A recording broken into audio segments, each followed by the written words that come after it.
The other day, I was watching a show called The Brother's Son, and it left me confused as all hell. Now, the show is about two brothers, both are Taiwanese. One brother grew up in Taiwan and was in the mafia and worked for his father, and the other brother lived with his mother and grew up in the States. And so when the American brother says this, "Because you're Chinese?" and his Taiwanese brother doesn't react at all, it felt absolutely ridiculous to me, and there was no realism in the show at all. I mean, it's fine. There's a lot of shows with no realism in them. But this scene, utterly impossible. You see, Taiwanese people hate being called Chinese.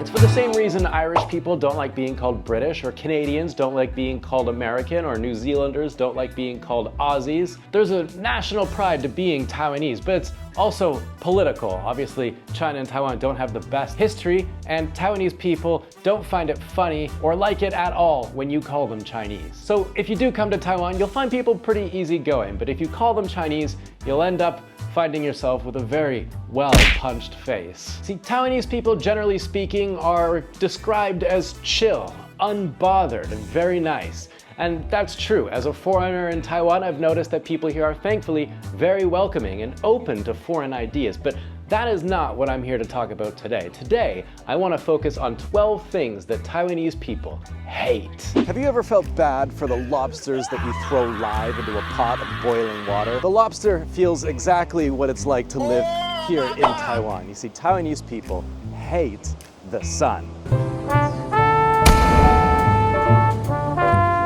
Which is odd because the sun is hot, it's bright, it provides Earth with life itself. If the sun disappeared, the whole Earth would freeze over, except for Taiwan, because it has enough heat and humidity to last centuries. And you'd think that Taiwanese people would be used to it because they grew up in this climate, but it's not ever something you can get used to living under the broiler setting. But you know, it's not just the weather.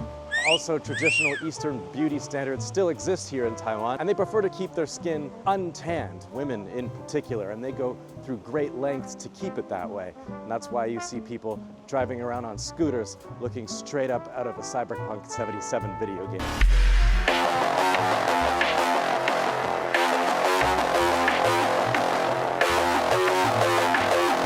They wear long-sleeve jackets, gloves, masks, long pants, the works, like they're ready for a Canadian winter, despite the fact that they're basically riding around in a giant hot tub. So if you're going to invite a Taiwanese person to hang out with you, just make sure that wherever you're going is indoors and has AC and... Shut the f up. Ah, Taichung, the city that always sleeps. Taiwanese people outside of religious activities hate loud noises.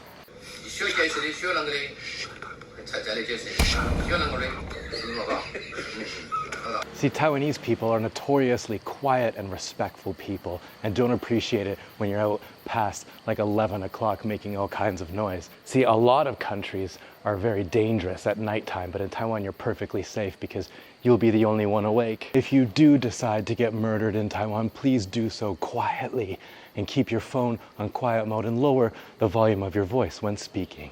谢谢你的配合. But of course, loud noises in Taiwan is not a problem that I have because the sponsor of today's video, Emma Mattresses. I've had one of these things for a few months now and I'm in love with it. I've never slept so well in my life. Before I got this, I used to toss and turn and wake up in the middle of the night and then have to try and spend a lot of time trying to fall back asleep again. But I don't have to do that with this thing because I sleep straight through the night. And I'm not exaggerating when I say it's been this way since the day I got it. Since having it, I haven't woken up in the middle of the night one time. But the best part of this mattress is that I can jump and shake up this side of the mattress without disturbing the person who's sleeping next to me.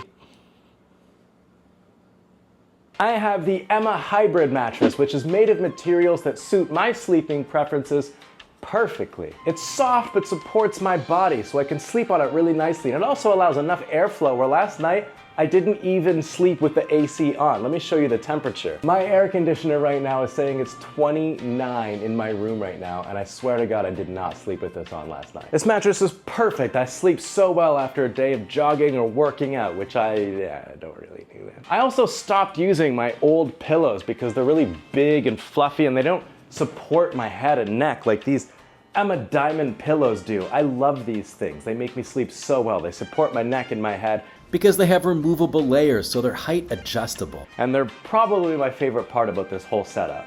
And Mother's Day is right around the corner, so Emma Mattress is offering you a 45% discount.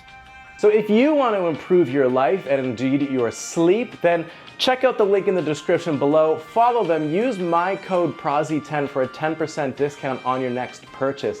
The best part, though, is that Emma Mattresses offers you a 100-day guaranteed free trial. So if you order a mattress and you feel like it doesn't suit your needs, just send it back free of charge and you can order a mattress that does suit your needs. I absolutely love mine. It's made my life so much better, so make sure you pick up yours. And join me in thanking Emma Mattresses for making this video possible. The next thing that Taiwanese people hate is truly a Taiwanese experience. You see, traditional family values are still around here in Taiwan, and it's very important for people here to get married and make babies, unlike me.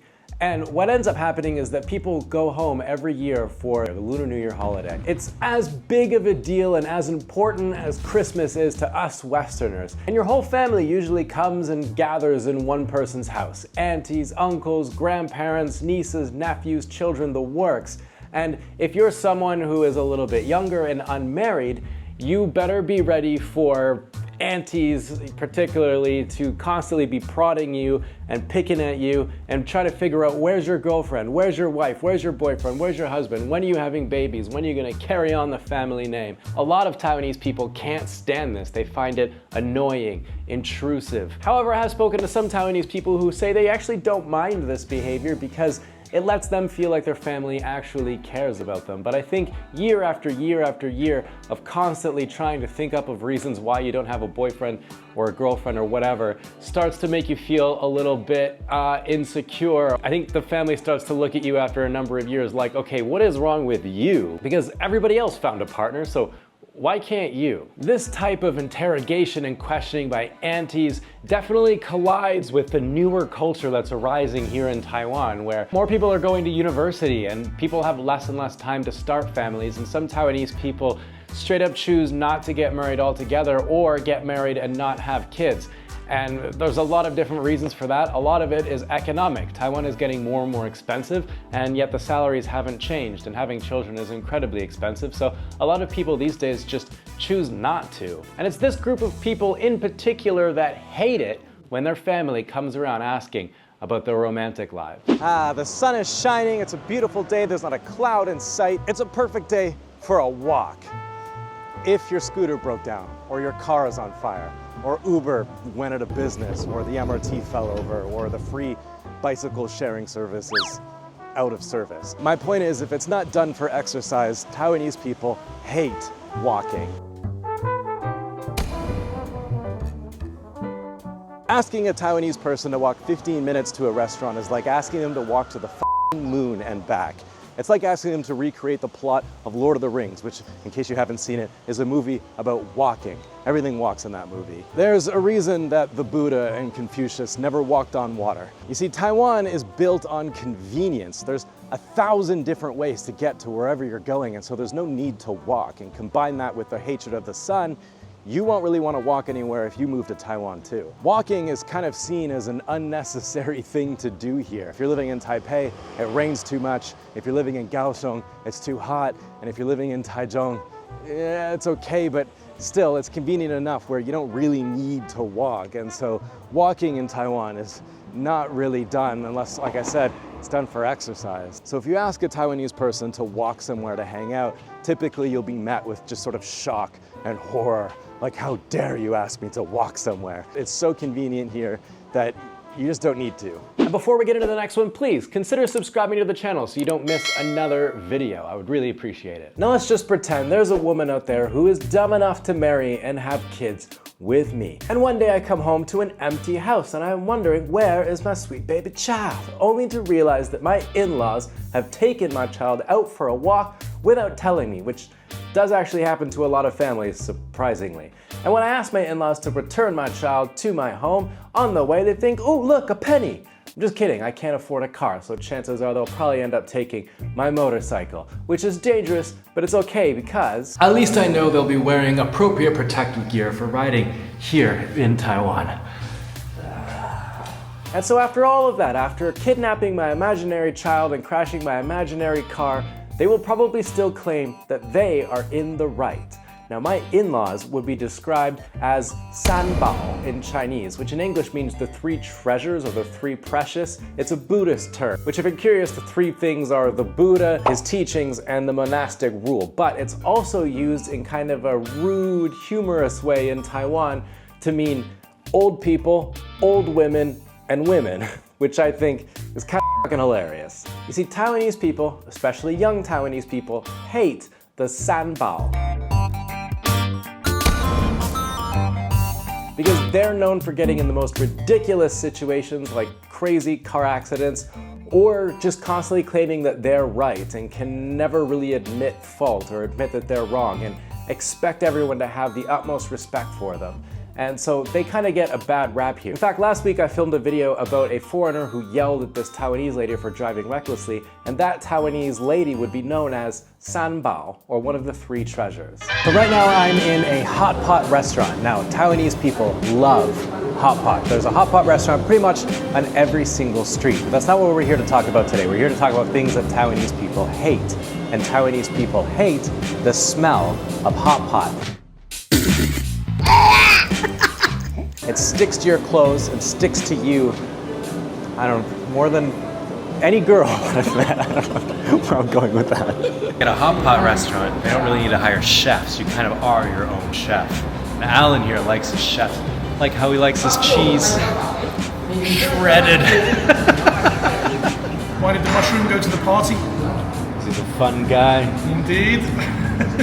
And lots of my Taiwanese friends prefer to go out for drinks and stuff, and they'll only have hot pot after that's all finished, because if they go for hot pot before they go out for a night out drinking, then they're just gonna smell like hot pot the entire night. The first thing, pretty much the only thing that Taiwanese people say after they've eaten hot pot is, I have to go wash my hair, or I have to go take a shower, or I have to change my clothes, just because of how strong the smell of this stuff is. And I'm also here at this hot pot restaurant because I am filming the Alan and Prozzie podcast, which you can check out in the link below. Now for this next one, hate is a bit of a strong word, but 贪小便宜, which directly translates in English as to corrupt, cheap, means kind of someone who is cheap, someone who's constantly looking for a deal, someone who is always saving all of their little coupons, every single one of them, and they just refuse to spend money on things, whether they get a deal on a new iPhone or a deal on some food especially.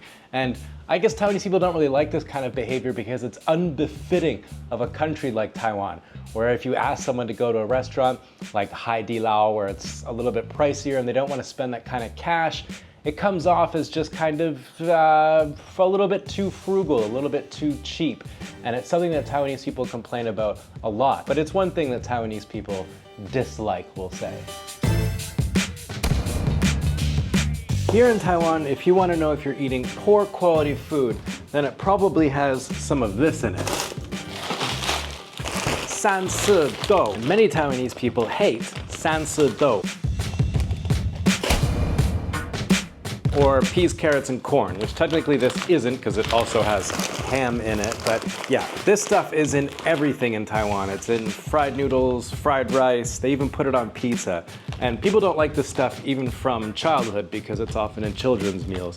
The other reason they don't like it is because when this is heated up improperly, it leaves like a pool of watery liquid that just isn't very good. So yeah, frozen peas, carrots, and corn, the absolute destruction of a good Taiwanese meal. Anyways guys, that's it for me. If you like this video, hit the like button and please consider subscribing to the channel. It really helps out a lot. I'm very, very close to 150,000 subscribers. I would love it for you guys to help me get there. Anyways, until then, stay positive, keep your stick on the ice, and I'll catch you guys on the next one.